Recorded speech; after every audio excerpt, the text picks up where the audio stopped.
What's up, everyone? Welcome back to the Collider Interview Studio at San Diego Comic-Con 2025. No Comic-Con is complete until I have a conversation with the team behind the Interview with the Vampire. I'm so excited for the endless creative possibilities you all have with Season 3, and I cannot wait to dig into them all. Mark and Rolin, you'll get my first question here because, again, the source material that you're adapting lets you take... You had the book last time, too. I had a feeling. You can take some really big swings with that. Can you tell me a little bit about taking those big swings, but also still making sure all 3 seasons of your show feel cohesive enough? Who wants cohesion? Why would you go for that? If you read that book after you've gone and you purchased Interview with the Vampire, oh, you loved it. I'm going back to that bookstore again. I'm going to get the next book.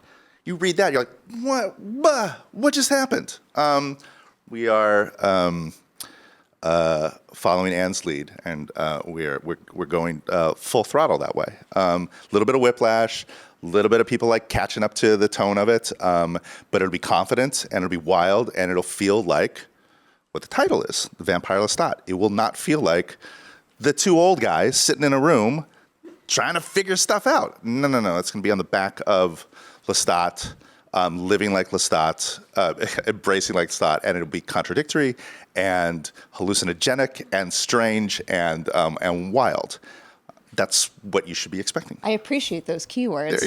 Like, wild and whiplash does really speak to me. I mean, the fact that he carries this book around, that you saw it last year and 2 years before that, shows you his reverence for Anne Rice. And no matter how wild, how surprisingly different this season is from the last, it is still very much in the hands of Anne Rice, and it has all of the spirit of her writing. I love to hear it. It also shows you Rolin's disregard for a book jacket. Oh.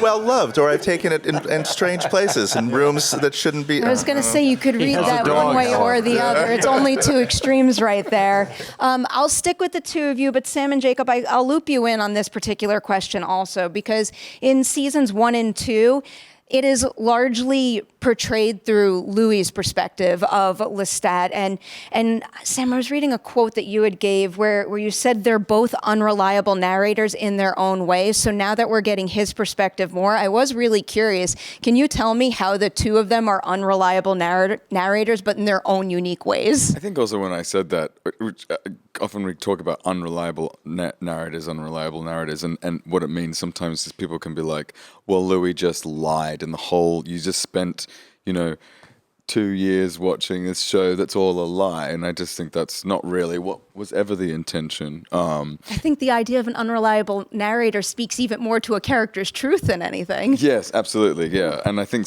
that's more, is that I think both, and Rolin will be able to answer this better than me, but I think that both Louis and Lestat, when they are narrating and when they are telling their story, are unreliable or not necessarily forthcoming about the truth, but they have different reasons to do so. And Lestat is different to Louis, and when he does withhold or when you don't necessarily believe what he's saying, it's for a different reason than what Louis might be doing. And I think so. Whether or not it remains as a device or whether we let that device go because now we're kind of going into different territories, I just think it's basically based on the fact that these are different people and they have different intentions. Yeah, of vampires, not people, but This is making me think of a question I ask every once in a while, because the idea of an unreliable narrator or seeing something specifically through someone else's eyes is making me think of this. Sometimes I'll ask actors what seemingly small everyday thing that human beings do is the most difficult to replicate on set. And I always say things like fake sneezing and fake driving, but someone recently told me that one of the most challenging things is, not necessarily lying, but I guess having a lie speak to your own personal truth. And that was just making me think of how you were explaining that. That is really complicated to do because you also have to, is the character a good liar? And then also you could just flat out lie, because acting is basically just lying anyway. So you could just do that, but then you don't get to show that there's something behind. But I actually think the hardest thing to do on camera is basic things like opening doors and walking through. Brushing your teeth. No, brushing your teeth is actually kind of complex thing and easy to do because you can do a lot of it. It's more about you want the characters to look cool. And they need to kind of like, particularly vampires, they need to glide through space. They need to like do everything bam, bam, bam, bam without any issue. And sometimes, you're in like 4-inch Cuban heels and kind of like big flowy things, and you're carrying somebody, or you've got stick-on nails, or you can't see, or, you gotta catch something that's being thrown at you by somebody from, all this kind of stuff. Like very, very basic things like opening doors and getting out of cars. They are hard. They are hard to do cool.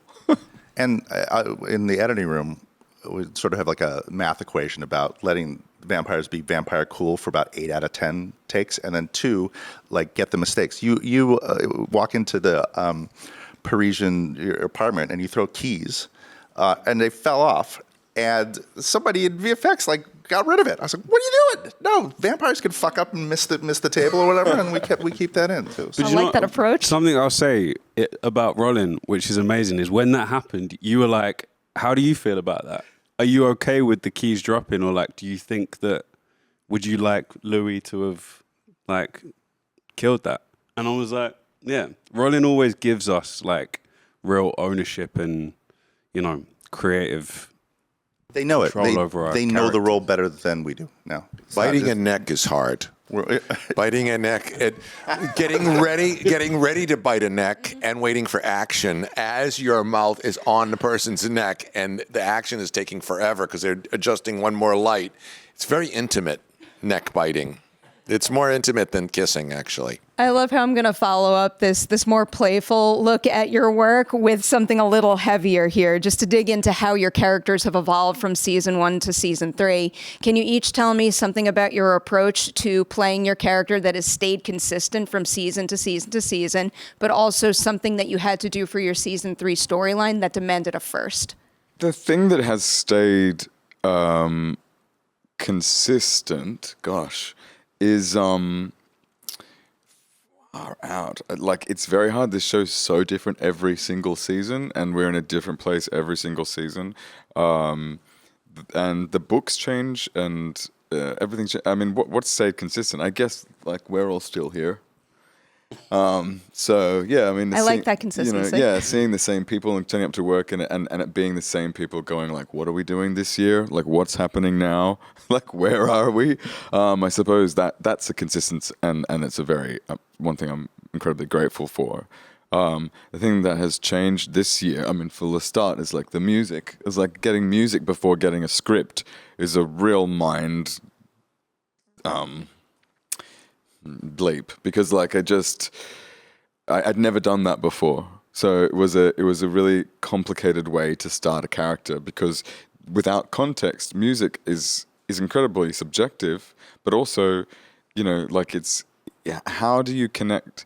What is the context of this? And I kept saying this, like, where did this come from? Like, why is he doing this? And then slowly, as the context came in, but I'm having to learn these songs, I'm having to record them, and poor Daniel was being incredibly patient, being like, why don't you, it's this and this and this. I was like, I need to know. But then as this context comes in, they sort of open up, and you just see like how incredibly brilliant this music actually is. It's just that I was kind of naive to be able to fully understand it, but I had to learn the mathematics of these songs, which are, incredibly complex. I mean, Daniel Hart's an incredibly talented songwriter and musician, and he writes gigantic songs, like like they are mega songs. And Rolin also writes mega text, but I've been used to that.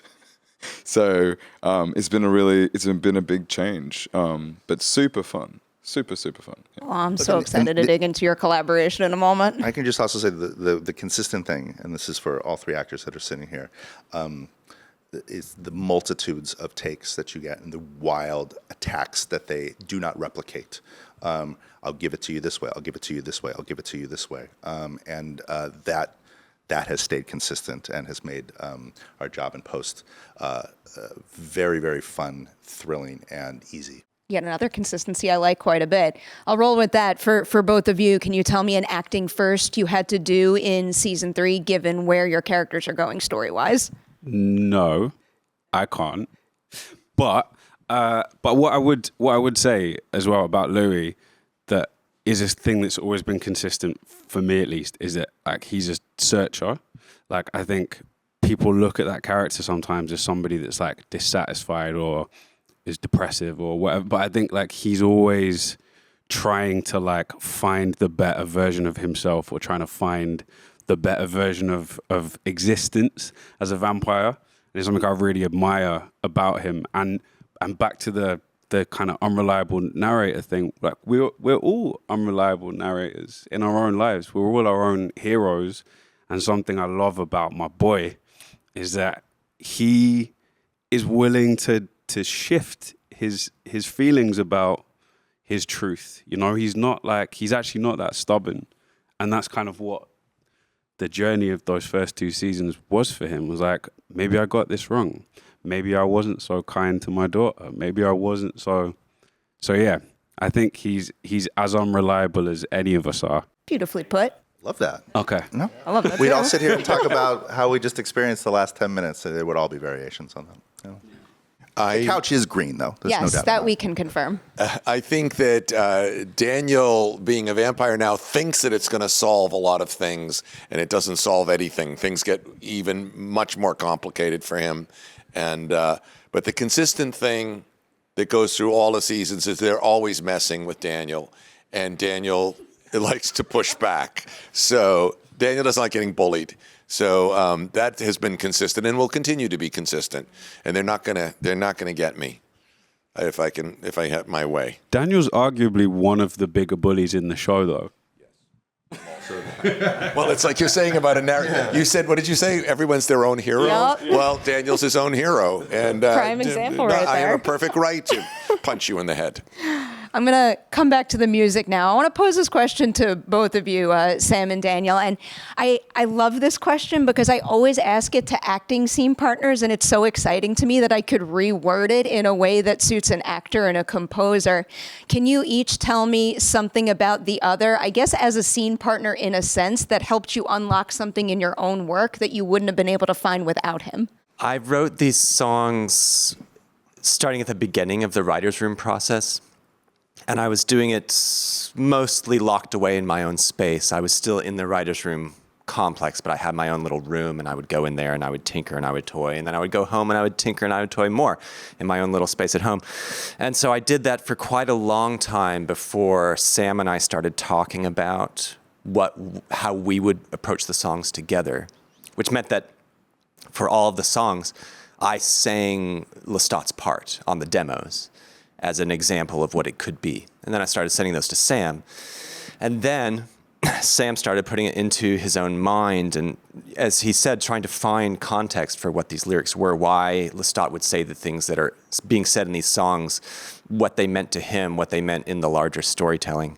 And so having his voice come in and replace my voice, I've never been so grateful to have my own voice replaced. Having Sam come in and start singing everything himself and hearing his approach to the songs and just hearing his voice, because he has a great voice, changed the way that I started writing songs from that point. I started writing songs knowing his voice better than I had beforehand, and so I could do things that would sort of play to his strengths, or at least try to. But Sam is right, I'm a fairly unforgiving songwriter, and I did push him at the top of his range quite a lot, just over and over and over again.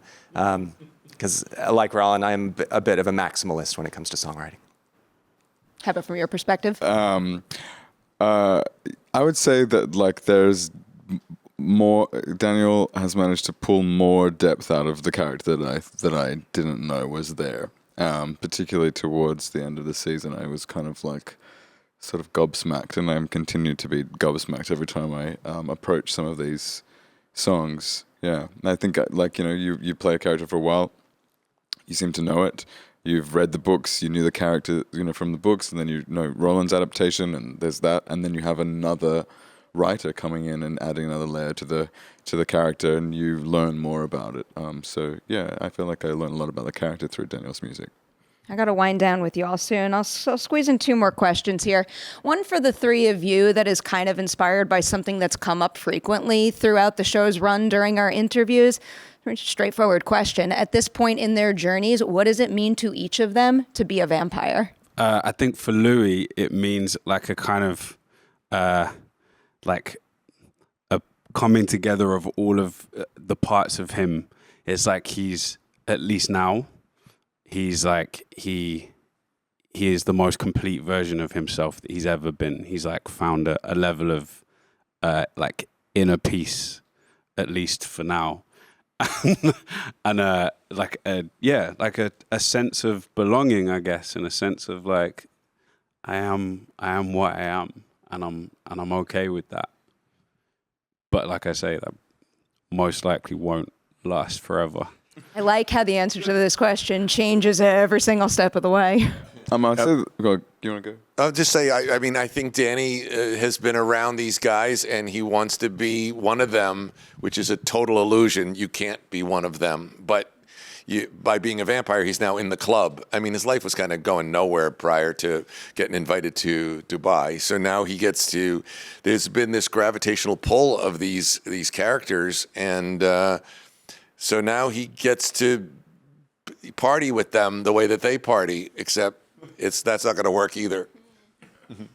I'll say with Lestat, what it means to be a vampire is like everything right now. I don't think he's allowed himself any space or time to think what he would be if he wasn't this thing that he is now. It's almost like anything that he was previously and anything that he will be in the future is veiled under the glass box of vampirism.